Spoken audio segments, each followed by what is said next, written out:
I'm not going to go too deep into spoiler territory until the end of the video, but if you're not a fan of any mild spoilers, consider yourself warned.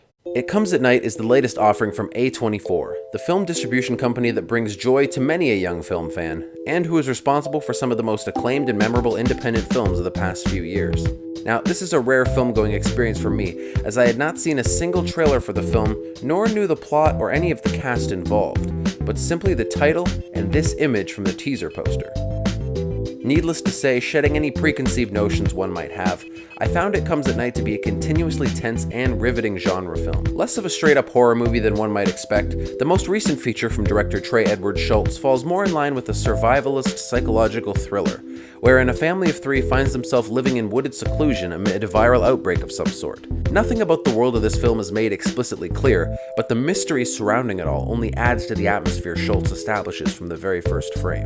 What could have easily devolved into a 90-minute series of jump scares and fake-outs turned out to be a thoughtful and intimate examination of paranoia and how it can utterly tear us apart as human beings, often in violent ways. Joel Edgerton stars as the patriarch Paul, a broken man who is forced to act upon instinct and has learned to trust no one outside of his own family unit, made up of his wife Sarah, played by Fantastic Beasts' Carmen Diego, and his 17-year-old son Travis, played by star-in-the-making Kelvin Harrison Jr. This is a tale of survival through and through, and the dehumanizing effect that the need to survive can have on a person in an ever uncertain world.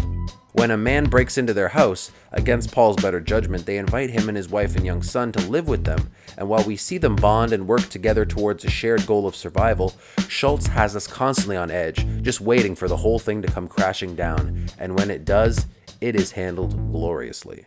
My personal favorite character, and really the heart of the film, is Travis. We are constantly being put in Travis's point of view throughout. All of the losses, whether his grandfather or his dog Stanley, are felt by him the most, and with each glimpse into his deteriorating mind, through some chilling nightmarish dream sequences, all of his father's paranoia is affirmed. These dream sequences are where Schultz is able to most experiment with the common horror tropes we associate with the genre. Whether characters vomiting up blood, or seeing people that aren't really there, or strolling through a forest with just a lantern to light the path ahead. But never fear, these are all well-crafted set pieces, and they feel totally earned, as opposed to an afterthought merely tacked on to give the film an added scare element. His isolation leads to these nightmares, and his fall to insanity asks us as audience members to question what we see on screen. Did he open the red door, or was it already open? Is he sick or not? This is purposefully ambiguous, and I liked it. Overall, I was thoroughly impressed by It Comes at Night. The film is a great exploration of humanity and the lengths one would go to protect any shred of family that exists in an unforgiving world of death and disease. A world where nothing is clear-cut and morality is traded in for the overwhelming need to survive. Humanity is the monster here, and the horrific violence that we are all capable of is the true horror on display. The film is expertly paced. The characters are all believable and come with their own compelling dilemmas and motivations. The tension is sharp as a knife, and the filmmaking craft on display from Trey Edward Schultz is expert. Oh, and needless to say, Brian McOmber's score, excellent in its own right, is eerie as hell and contributes to that tension tenfold and then some. The only disappointing thing about the movie is the title itself, It Comes at Night. On the one hand, it is vague enough that you're not sure what it quite entails on a narrative or thematic level, but on the other hand, it feels like it does not represent what the movie is necessarily about. I feel like a more appropriate title would have been People Are Horrible, or Get Away From My Family, or Let's Just Work Together to Survive because one day the merciless hands of death will reach for us all, so let's not kill each other, okay? But I guess that doesn't look as cool on a poster. Let's talk about that ending.